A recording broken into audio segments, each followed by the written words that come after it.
ಈ ಜೀವನಿಗಾಗಿ ಮುಂದುವರೆದ ಭಾಗ 101. ಅರ್ಜುನ್ ಆದ್ಯಾಳಿಗೆ ತನ್ನಿಂದ ದೂರ ಇರುವಂತ ಹೇಳಿದಾಗಿನಿಂದ ಅವನು ಅವಾಯ್ಡ್ ಮಾಡುತ್ತಲೇ ಬರುತ್ತಿದ್ದನು.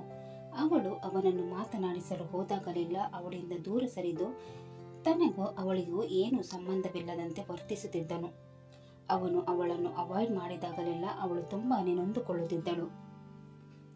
ಆಫೀಸಿಗೆ ಹೋಗುವಾಗ ಮತ್ತು ಬರುವಾಗ ಯಾವಾಗಲೂ ಆದ್ಯಾಳ ಪಕ್ಕ ಕೂರುತ್ತಿದ್ದ ಅವನು ನಂತರದ ದಿನಗಳಲ್ಲಿ ಬೇರೆ ಕಡೆ ಕೂರುತ್ತಿದ್ದನು.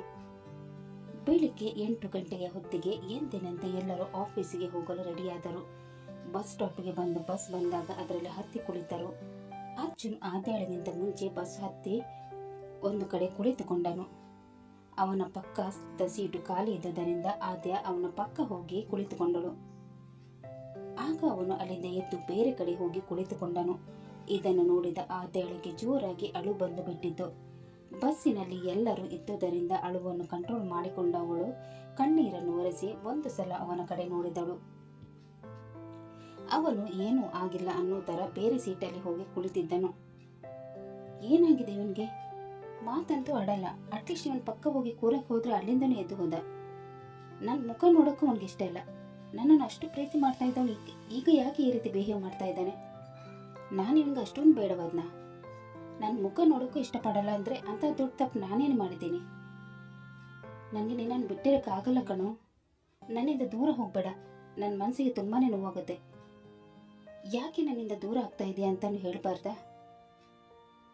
ಹೇಳಿದರೆ ನನ್ನ ತಪ್ಪನ್ನು ನಾನು ತಿದ್ಕೊಳ್ಳೋದಕ್ಕೆ ಟ್ರೈ ಮಾಡ್ತೀನಿ. ನನಗೆ ನೀನು ಬೇಕು ಕಣೋ, ನೀನಿಲ್ಲದೆ ನಾನು ಬದುಕಲ್ಲ ಅಂತ ಮನಸ್ಸಿನಲ್ಲಿ ಅಂದುಕೊಳ್ಳುತ್ತಾ ಕಣ್ಣಲ್ಲಿ ಜಾರುತ್ತಿದ್ದ ಕಣ್ಣೀರನ್ನು ಒರೆಸತೊಡಗಿದಳು. ಆಗ ಅಲ್ಲಿಗೆ ಬಂದ ಅಗಸ್ತ್ಯ, ಜರ್ಕೊಳೆ, ನಾನು ಕೂತ್ಕೋತೀನಿ ಅಂತ ಹೇಳಿದಾಗ ಆದ್ಯ ಸೈಡಿಗೆ ಹೋದಳು. ಅಗಸ್ತ್ಯ ಅವಳ ಪಕ್ಕ ಕುಳಿತುಕೊಂಡನು. ಅವಳನ್ನು ಒಂದು ಕ್ಷಣ ಸೂಕ್ಷ್ಮವಾಗಿ ಗಮನಿಸಿದವನು, ಆದ್ಯ, ಅತ್ತೆಯ? ಅವನ ಮಾತು ಕೇಳಿ ಗಲಿಬಿಲಿಗೊಂಡವಳು, ಅಳೋದಾ? ನಾನಾ? ಇಲ್ವಲ್ಲ. ಮತ್ತು ನಿನ್ನ ಕಣ್ಣೆ ಕೆಂಪಾಗಿದೆ. ಅದು ಹೊರಗಡೆಯಿಂದ ಬರೋ ಗಾಳಿಯಲ್ಲಿ ಡಸ್ಟ್ ಇದ್ದಿರಬೇಕು, ಅದಕ್ಕೆ ಕೆಂಪಾಗಿದೆ ಅನ್ಸುತ್ತೆ. ನೀನು ನನ್ನ ಹತ್ರ ಏನು ಮುಚ್ಚಿಡ್ತಾ ಇಲ್ಲ ತಾನೆ? ನಿನ್ನ ಹತ್ರ ಏನು ಮುಚ್ಚಿಡ್ಲಿ? ನೀನು ಸುಮ್ಮನೆ ಏನೇನೋ ಕಲ್ಪನೆ ಮಾಡ್ಕೊಳಕ್ಕೆ ಹೋಗ್ಬೇಡ. ನಾನು ಯಾಕೆ ಏನೇನೋ ಕಲ್ಪನೆ ಮಾಡಲಿ? ಇತ್ತೀಚೆಗೆ ನಿನ್ನ ಬಿಹೇವಿಯರ್ ತುಂಬಾ ಚೇಂಜ್ ಆಗಿದೆ. ಯಾವಾಗಲೂ ಒಬ್ಬಳೇ ಸುಮ್ಮನೆ ಕೂತಿರ್ತೀಯ. ಮೊದಲೆಲ್ಲ ವಟ ಅಂತ ಮಾತಾಡ್ತಾ ಇದ್ದವಳಿಗೆ ಈಗ ಏನಾಗಿದೆ? ಯಾಕೆ ಈ ರೀತಿ ಮೌನವಾಗಿರ್ತೀಯ? ಏನಿಲ್ಲ ಕಣೋ, ಮನೆ ನೆನಪಾದಾಗ ಆ ರೀತಿ ವರ್ತಿಸ್ತೀನಿ ಹೊರತು ಬೇರೇನಿಲ್ಲ. ಏನಾದರೂ ಪ್ರಾಬ್ಲಮ್ ಇದ್ದರೆ ನನ್ನ ಹತ್ರ ಹೇಳು, ನಾನು ಅದನ್ನು ಸಾಲ್ವ್ ಮಾಡೋಕ್ಕೆ ನೋಡ್ತೀನಿ. ಏನೂ ಇಲ್ಲ ಆಗು, ಏನಾದರೂ ಇದ್ದರೆ ಅಲ್ವಾ ನಿನ್ನ ಹತ್ರ ಹೇಳೋಕ್ಕೆ? ನನಗೆ ಯಾವುದೇ ರೀತಿ ಸಮಸ್ಯೆ ಇಲ್ಲ. ಆ ಥರ ಏನಾದರೂ ಇದ್ದರೆ ಮೊದಲು ನಿನ್ನ ಹತ್ರನೇ ಹೇಳ್ತೇನೆ. ಏನಾದರೂ ಹೇಳೋಕ್ಕೆ ಮನಸ್ಸಾದರೆ ನನ್ನ ಹತ್ರ ಹೇಳಿಬಿಡು. ನಾನು ಯಾವಾಗಲೂ ನಿನ್ನ ಜೊತೆ ಇರ್ತೇನೆ. ನಿನ್ನ ಹತ್ರ ಯಾವ ಸಮಸ್ಯೆ ಕೂಡ ಸುಳಿಯೋದಂತೆ ನೋಡ್ಕೋತೀನಿ. ನಿನ್ನ ಹಾಗೆ ಅರ್ಜುನನ ಮಧ್ಯೆ ಏನಾದರೂ ಜಗಳ ಆಗಿದೆಯಾ? ನೀವು ಯಾಕೆ ಮಾತಾಡ್ತಾ ಇಲ್ಲ? ಅವನ ಮಾತು ಕೇಳಿ ಅವಳಿಗೆ ಒಂದು ಕ್ಷಣ ಶಾಕ್ ಆಯಿತು. ತೊದಲುತ್ತಾ, ಇಲ್ಲ ಆಗು, ನಾನೀಗ ಅವ್ರ ಜೊತೆ ಜಗಳ ಮಾಡಲಿ? ನನಗೆ ಮನೆ ನೆನಪಾಗ್ತದೆ, ಅದಕ್ಕೆ ನಾನು ಅಷ್ಟಾಗಿ ಯಾರ ಜೊತೆನೂ ಮಾತಾಡೋಕ್ಕೆ ಹೋಗಲ್ಲ. ನೀನು ಸುಮ್ಮನೆ ಏನೇನೋ ಯೋಚನೆ ಮಾಡೋಕ್ಕೆ ಹೋಗ್ಬೇಡ ಅಂತ ಹೇಳಿ ಕಿಟಕಿಯ ಕಡೆ ನೋಡತೊಡಗಿದಳು. ಅವಳ ವರ್ತನೆ ನೋಡಿ ಅನುಮಾನಗೊಂಡ ಅಗಸ್ತ್ಯ, ಮನೆ ನೆನಪಾಗಿ ಇವಳು ಈ ರೀತಿ ಬಿಹೇವ್ ಮಾಡ್ತಾ ಇಲ್ಲ. ಇವಳು ಹಾಗೂ ಅರ್ಜುನ್ ನಡುವೆ ಏನೋ ಆಗಿದೆ. ಮೊದಲೆಲ್ಲ ಜೊತೆಯಾಗಿರ್ತಾ ಇದ್ರು, ಈಗ ನೋಡಿದ್ರೆ ಅವನು ಇವಳನ್ನು ತುಂಬಾ ಅವಾಯ್ಡ್ ಮಾಡ್ತಾ ಇದ್ದಾನೆ. ಇವರಿಬ್ಬರಿಗೆ ಏನಾಗಿದೆ ಅಂತ ಮೊದಲು ತಿಳ್ಕೋಬೇಕು ಅಂತ ಮನಸ್ಸಿನಲ್ಲಿ ಅಂದುಕೊಳ್ಳತೊಡಗಿದನು.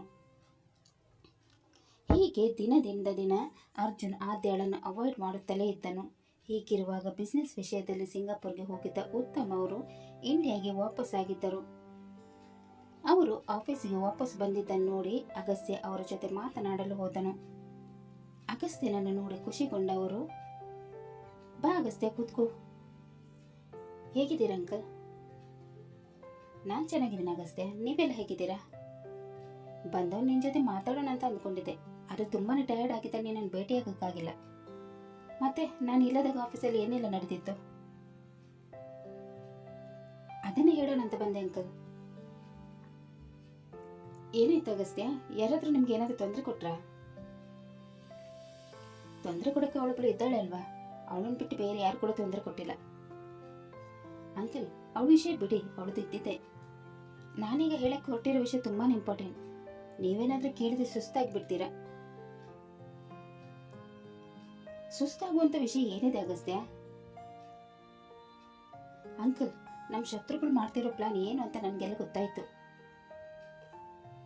ಹೌದಾ? ಹೇಗೆ ಗೊತ್ತಾಯ್ತು? ಯಾರು ಹೇಳಿದ್ರು? ರಿಷಿ ಅಂಕಲ್ಗೆ ನನ್ನ ಮೇಲೆ ಡೌಟ್ ಇತ್ತು. ನಾನು ಯಾರು ಅಂತ ವಿಚಾರಿಸ್ತಾ ಇದ್ರು. ಮೊದಲು ನಾನು ಹೇಳಕ್ಕೆ ಒಪ್ಪಲಿಲ್ಲ. ಆಮೇಲೆ 200 ಕೋಟಿ ಆಸೆ ತೋರಿಸಿ ನಾನು ಯಾರು ಅನ್ನೋದನ್ನು ತಿಳ್ಕೊಂಡ್ಬಿಟ್ರು. ಅವನ ಮಾತು ಕೇಳಿ ಶಾಕ್ ಆದ ಉತ್ತಮ್ ಅವರು, ಅಂದರೆ ನೀನು ಯಾರು ಅಂತ ಅವ್ರಿಗೆ ಹೇಳ್ಬಿಟ್ಟೆಯಾ? ಹೌದು ಅಂಕಲ್. ಏನಾಗಿದೆ ಅಗಸ್ತ್ಯ ನಿನಗೆ? ನೀವಿಲ್ಲಿ ಯಾರು ಅಂತ ಅವ್ರಿಗೆ ಗೊತ್ತಾಗಬಾರ್ದಂತ ನಾನು ನಿನಗೆ ಹೇಳಿಬಿಟ್ಟು ಹೋಗಿದ್ದೆ ಅಲ್ವಾ? ಮತ್ತೆ ಯಾಕೆ ಹೇಳಿದೆ? ಅವರಿಗೆ ನಿನ್ನ ಜೊತೆ ನಿನ್ನ ತಂಗಿ ಮತ್ತು ನಿನ್ನ ಅಪ್ಪ ಅಮ್ಮನ ಸಾಯಿಸೋಕ್ಕೆ ಪ್ಲ್ಯಾನ್ ಮಾಡ್ತಾ ಇರ್ಬೋದು. ಅಂಕಲ್, ಸಮಾಧಾನ. ನನ್ನ ನಿಜವಾದ ಐಡೆಂಟಿಟಿಯನ್ನು ನಾನು ರಿವೀಲ್ ಮಾಡಿಲ್ಲ. ಬದಲಾಗಿ ಫೇಕ್ ಐಡೆಂಟಿಟಿನ ಅವರಿಗೆ ಹೇಳಿದ್ದೆ ಅಂತ ಹೇಳುತ್ತಾ ಅವರ ಮತ್ತು ರಿಷಿ ಅವರ ಮಧ್ಯೆ ಆದ ಸಂಭಾಷಣೆಯನ್ನು ಅವರಿಗೆ ವಿವರಿಸತೊಡಗಿದನು. ವಿಷಯ ತಿಳಿದ ಅವರು, ನಾನಿಲ್ಲದಾಗ ಇಷ್ಟೆಲ್ಲ ನಡೆದು ಹೋಯ್ತಾಗಸ್ತ್ಯ? ಒಳ್ಳೆದಾಯ್ತು, ನೀನೇನ ನಿಜವಾದ ಐಡೆಂಟಿಟಿಯನ್ನು ಅವ್ರಿಗೆ ಹೇಳಿಲ್ಲ. ಹೇಳಿದ್ರೆ ಇಷ್ಟರ ತನಕ ನಿನ್ನನ್ನು ಅವ್ರು ಮುಗಿಸ್ಬಿಡ್ತಾ ಇದ್ರು. ಮುಂದೇನಾಗಸ್ತ್ಯ? ಮುಂದೆ ಅವ್ರು ಹೇಳಿದಾಗೆ ನಡೆದುಕೊಳ್ಬೇಕು ಅಂಕಲ್. ಅವರೆಲ್ಲ ಸೇರಿ ಆಸ್ತಿನ ಹೊಡೆಯೋಕ್ಕೆ ದೊಡ್ಡ ಪ್ಲಾನ್ ಮಾಡ್ತಾ ಇದ್ದಾರೆ. ನೀವು ನನ್ನನ್ನು ಮುಂದೆ ಇಟ್ಕೊಂಡು ಆಸ್ತಿ ಹೊಡೆಯೋಕ್ಕೆ ಪ್ಲಾನ್ ಮಾಡ್ತಾ ಇದ್ದೀರಾ ಅಂತ ನಾನು ಅವ್ರನ್ನ ನಂಬಿಸಿದೆ. ಅದಕ್ಕೆ ಅವ್ರು ನನಗೆ 100 ಕೋಟಿ ಆಫರ್ ಕೊಟ್ಟಿದ್ದು. ನಾನು ಅವ್ರಿಗಿಂತ ಸ್ವಲ್ಪ ಮುಂದೆ ಹೆಚ್ಚಿಟ್ಟು 200 ಕೋಟಿ ಕೇಳಿದೆ. ಅದಕ್ಕೆ ಅವ್ರು ಒಪ್ಕೊಂಡ್ರು. ನನ್ನ ತಾತನ 3ನೇ ಹೆಂಡತಿ ಮಗ ಅಂತ ಬಿಂಬಿಸಕ್ಕೆ ಹೊರಟಿದ್ದಾರೆ. ನಾನು ಕೂಡ ಆಯಿತು ಅಂತ ಹೇಳಿದೆ. ಎಂಥ ಕಿಲಾಡಿಗಳು! ನನಗೆ ಮೊದಲೇ ಗೊತ್ತಿತ್ತು ಅವ್ರು ಏನಾದರೂ ಕಿತಾಪತಿ ಮಾಡ್ತಾರಂತ. ನಾನು ಅಂದ್ಕೊಂಡಿರೋ ಥರನೇ ಆಯಿತು. ಯಾವುದೇ ಕಾರಣಕ್ಕೂ ಅವ್ರ ಪ್ಲಾನ್ ಸಕ್ಸಸ್ ಆಗಕ್ಕೆ ಬಿಡಬಾರ್ದು. ನಾನಿರೋ ತನಕ ಅದು ಆಗಲ್ಲ ಬಿಡಿ ಅಂಕಲ್. ಆದರೆ ಅಗಸ್ತ್ಯ, ನೀನು ಹುಷಾರಾಗಿರ್ಬೇಕು. ಅವ್ರಿಗೆ ನೀನು ಯಾರು ಅಂತ ಸ್ವಲ್ಪನಾದ್ರೂ ಕ್ಲೂ ಸಿಕ್ಕರೆ ನಿನ್ನ ಜೀವಕ್ಕಿನ ಅಪಾಯ. ನಾನು ಯಾರು ಅಂತ ಅವ್ರಿಗೆ ಗೊತ್ತಾಗಲ್ಲ ಬಿಡಿ ಅಂಕಲ್. ಅವ್ರ ಜೊತೆನೇ ಇದ್ಕೊಂಡು ಅವ್ರನ್ನ ಹೇಗೆ ಆಟ ಆಡಿಸ್ತೀನಿ ಅಂತ ನೋಡ್ತಾ ಇರಿ. ಆದರೂ ನೀನು ಹುಷಾರಲ್ಲಿ ನೀನು ಇರಬೇಕಾಗಸ್ತ್ಯಾ? ಆಯಿತು ಅಂಕಲ್, ನಾನು ಹುಷಾರಾಗಿರ್ತೀನಿ. ಇನ್ಮೇಲೆ ಜಾಸ್ತಿ ಹೊತ್ತು ನೀನು ನನ್ನ ಜೊತೆ ಕಾಣಿಸ್ಕೊಳ್ಬೇಡ. ಅವ್ರಿಗೆ ಡೌಟ್ ಬಂದರೆ ಕಷ್ಟ ಆಗ್ಬೋದು. ನೀನು ಹೊರಡು. ಆಯಿತು ಅಂತ ಹೇಳಿದ ಅವನು ತನ್ನ ಡೆಸ್ಕಿನ ಹತ್ತಿರ ಬಂದನು. ದಿನ ಹೋದಂತೆ ಅರ್ಜುನ್ ಆದ್ಯಾಳನ್ನು ಅವಾಯ್ಡ್ ಮಾಡುತ್ತಲೇ ಬರುತ್ತಿದ್ದನು. ಇದನ್ನು ನೋಡಿ ಆದ್ಯಾಳಿಗೆ ಸಹಿಸಿಕೊಳ್ಳಲು ಆಗುತ್ತಿರಲಿಲ್ಲ. ಯಾರಿಗೂ ಹೇಳಿದೆ ಒಬ್ಬಳೇ ಅಳುತ್ತಿದ್ದಳು. ಹೀಗಿರುವಾಗ ಒಂದು ದಿನ ಎಲ್ಲರೂ ಆಫೀಸಲ್ಲಿ ಇದ್ದಾಗ ಬ್ರೇಕ್ ಟೈಮಲ್ಲಿ ಬೃಂದ ಅರ್ಜುನ್ ಇದ್ದಲ್ಲಿ ಬಂದಳು. ಅವಳನ್ನು ನೋಡಿದವನು, ಅಪ್ಪ, ಒಳ್ಳೆ ತಲೆನೋವು ಗಿರಾಕಿ, ಇವಳು ಯಾಕೆ ಇಲ್ಲಿ ಬಂದ್ಲು ಅಂತ ಅಂದುಕೊಳ್ಳುತ್ತಾ ಒಂದು ಸಲ ಆದ್ಯಾಳ ಕಡೆ ನೋಡಿದನು.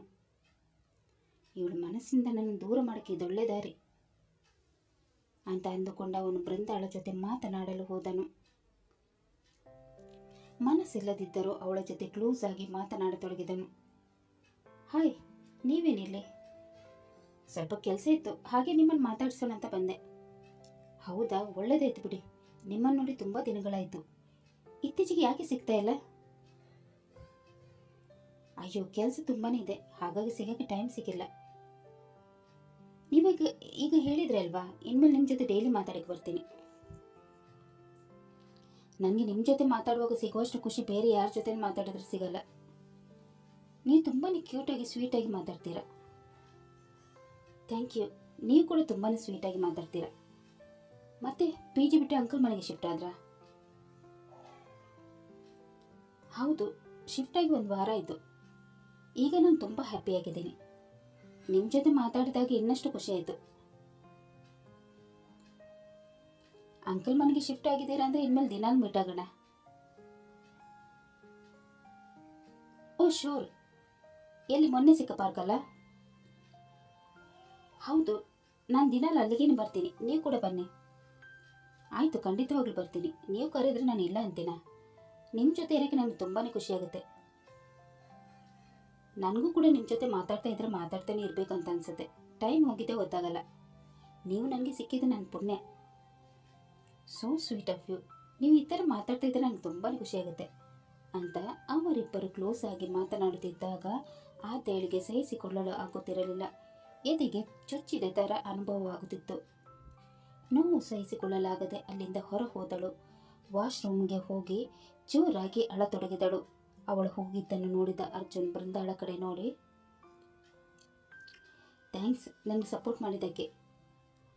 ಅದಕ್ಕೆಲ್ಲ ಥ್ಯಾಂಕ್ಸ್ ಯಾಕೆ? ನಿಮ್ಮ ಡ್ಯಾಡ್ಗೋಸ್ಕರ ನಾನು ಏನು ಬೇಕಾದ್ರೂ ಮಾಡ್ತೀನಿ. ನಿಮ್ಮ ಮಾಮ್ ಡ್ಯಾಡ್ ಚೆನ್ನಾಗಿರಬೇಕು ಅಷ್ಟೇ ನನಗೆ ಬೇಕಾಗಿರೋದು. ನೀವು ಯಾವಾಗಲೂ ಖುಷಿಯಾಗಿರಬೇಕು, ಅದೇ ನನ್ನ ಆಸೆ. ನಿಮ್ಮ ಖುಷಿಗೋಸ್ಕರ ನಾನು ಆದೇಳು ಮನಸ್ಸು ನೋಯಿಸೋಕೆ ರೆಡಿ ಇದ್ದೀನಿ. ನಿಮ್ಮ ಉಪಕಾರ ನಾನು ಯಾವತ್ತೂ ಮರೆಯಲ್ಲ.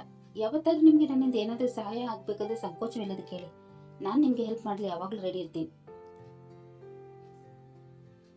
ಆ ಥರದ ಸಿಚುವೇಶನ್ ಬಂದರೆ ಖಂಡಿತವಾಗ್ಲೂ ಹೇಳ್ತೀನಿ. ಮುಂದಿನ ಅರ್ಜುನ್ ಸ್ವಲ್ಪ ದಿನ ಇದೇ ಥರ ನಾಟಕ ಮಾಡಬೇಕು. ಆಗ ಅವಳ ಮನಸ್ಸು ಒಡೆದು ಹೋಗುತ್ತೆ. ಆವಾಗ ಅವಳು ನನ್ನಿಂದ ದೂರ ಆಗೋಕ್ಕೆ ಪ್ರಯತ್ನಿಸಬಹುದು. ಅವಳು ಒಂದು ವೇಳೆ ನಿಮ್ಮಿಂದ ದೂರ ಹೋಗೋಕ್ಕೆ ಪ್ರಯತ್ನಿಸಲ್ಲ ಅಂದರೆ ಏನು ಮಾಡ್ತೀರಾ? ನೋಡೋಣ, ಅವಾಗ ಏನು ಮಾಡೋಕ್ಕಾಗುತ್ತೆ ಅಂತ ಆಮೇಲೆ ನೋಡೋಣ. ಅವಳನ್ನು ಹೇಗಾದ್ರೂ ಮಾಡಿ ನನ್ನಿಂದ ದೂರ ಮಾಡಬೇಕು. ಅವಳು ನನ್ನನ್ನು ದ್ವೇಷ ಮಾಡಿದ್ರೆ ಪರವಾಗಿಲ್ಲ, ಒಟ್ಟಿನಲ್ಲಿ ಅವಳು ನನ್ನಿಂದ ದೂರ ಹೋಗ್ಬೇಕಷ್ಟೆ. ಆ ವಿಷಯ ನನಗೆ ಬಿಡಿ, ನಾನು ಅದನ್ನು ಅಚ್ಚುಕಟ್ಟಾಗಿ ಮಾಡ್ತೀನಿ. ಆದ್ರೆ ನಿಮ್ಮ ಲೈಫ್ನಿಂದ ಪರ್ಮನೆಂಟೇ ದೂರ ಹೋಗುವಂತೆ ನಾನು ಮಾಡ್ತೀನಿ. ನನ್ನ ಮೇಲೆ ನಂಬಿಕೆ ಇಡಿ.